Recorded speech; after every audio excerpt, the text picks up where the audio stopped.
Elasticity, as you can see from the screen. It's one of many classes we offer on this subject. We often repeat our classes slightly differently to give a different perspective. And we do this for many subjects as well. In this case, we're dealing with elasticity, and I want to go through this and talk about it. It's in some respects similar to other classes that we've done, but it's just presented slightly differently. And it might, if you're having trouble with it, looking at it from a slightly different angle may help. And that's why we do it. We offer several classes on the same topic, and we do it for many, many topic areas. So let's start. The concept of elasticity is important for both the government and commercial organizations. The government wishes to raise money for its expenditures, so it has to impose a tax on, let's say, products, a tax on us working as well. There's a tax on going to work, which may sound a little strange. When you say it, it certainly sounds very strange because the government wants us to work, and yet it taxes us to go to work. But likewise, it imposes a tax on many products in the shops.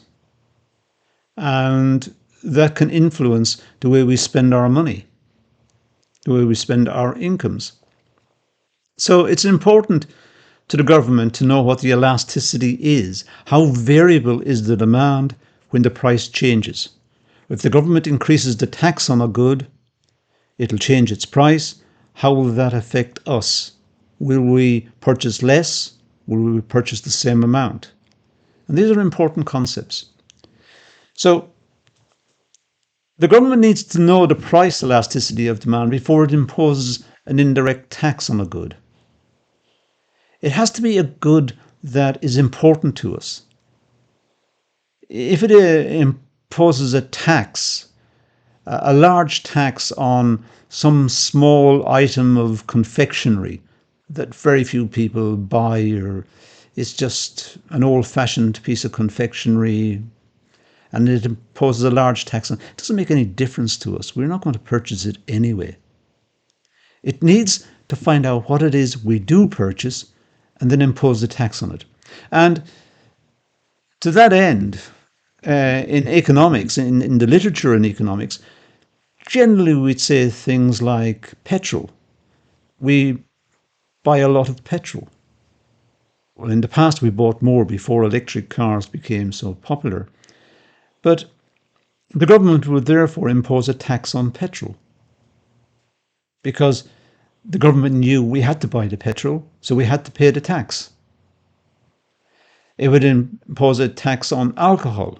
People like socializing and having a drink. So it imposes a tax, and it knows that people will still wish to socialize and meet up and go to the pub if you're here in the UK. But it's imposing the tax because it knows it can get the revenue and people will continue to do it. So it needs to have some idea about the elasticity before it imposes a tax. Now, the measurement of elasticity, well, we measure it by this Greek term, this one over here, this Greek term eta, E-T-A, eta. And it's E, but it's Greek. And this leg here is a bit longer than the one over here. So you can see it's a bit longer, and that's part of the Greek language. So eta, elasticity, is equal to the percentage change in the quantity demanded divided by the percentage change in price. That seems simple. Percentage change in the quantity demanded divided by the percentage change in price. And that's, as I said, the Greek letter eta. Now, we can write this down differently. Say take the numerator up here. Percentage change in quantity demanded. Percentage and change in is this other Greek letter, delta, D. Change in. That's the capital delta. So it's the percentage change in. That's what the that triangle, delta, means. It's a letter in the alphabet. Percentage change in quantity divided by the percentage change in price. Okay, so that seems fair.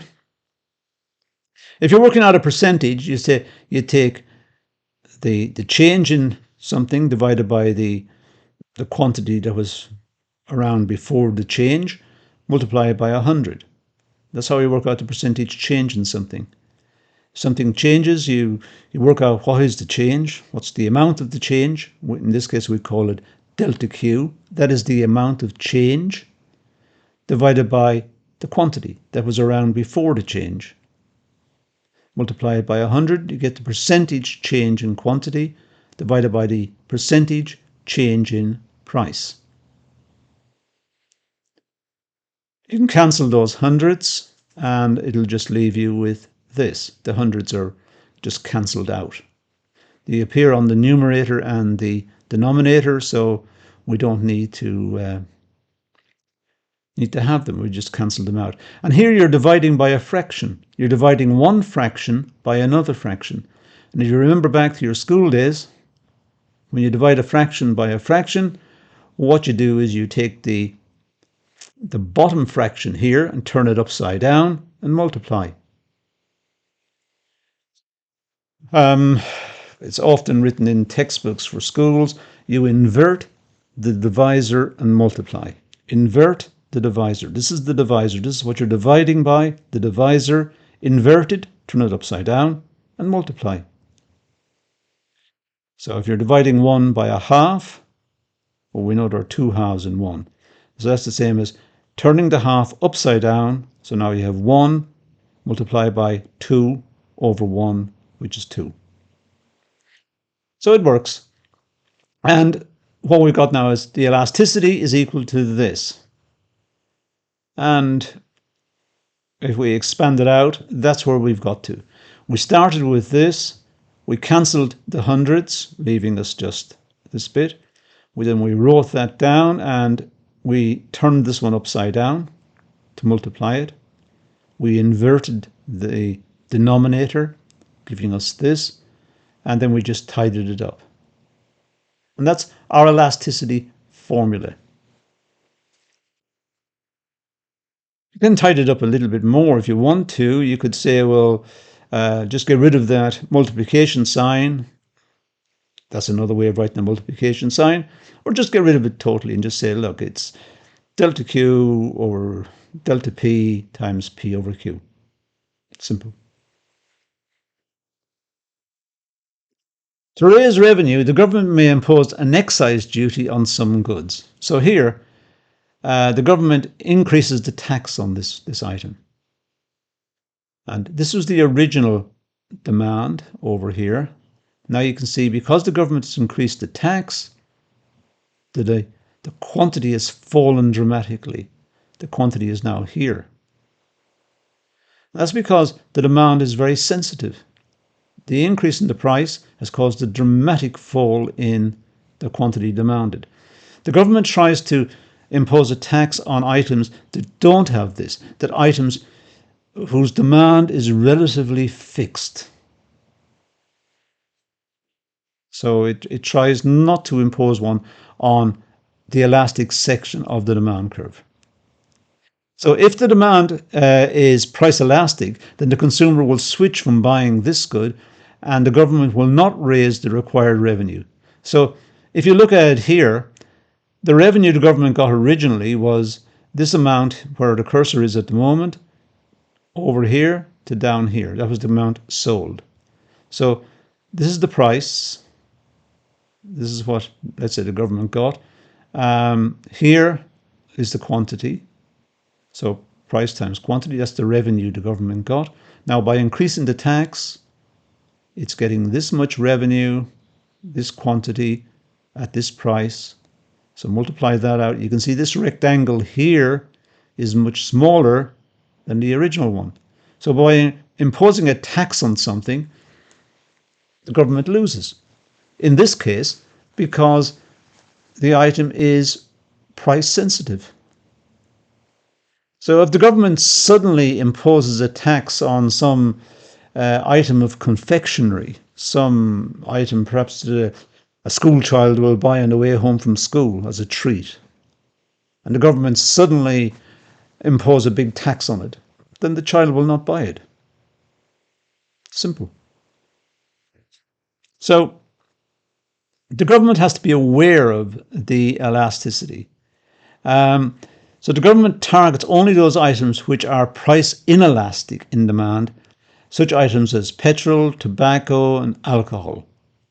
So if the government puts the price of some beer, puts up the price of beer, people will maybe cut back a little, but they won't cut back completely. They'll just cut back a little. So the government really tries to target the inelastic demand.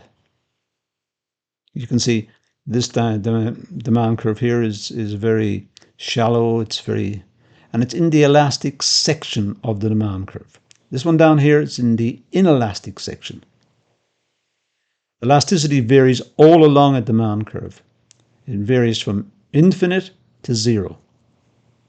If it touches the axis, touches the price axis on the top, it varies all the way along it. So you have to operate on the inelastic section for the tax to work. If it's in the elastic section over here, the government imposes the tax, the demand falls dramatically. Over here, the government imposes a tax, quite a large tax, the demand falls very small because the demand curve has that gradient.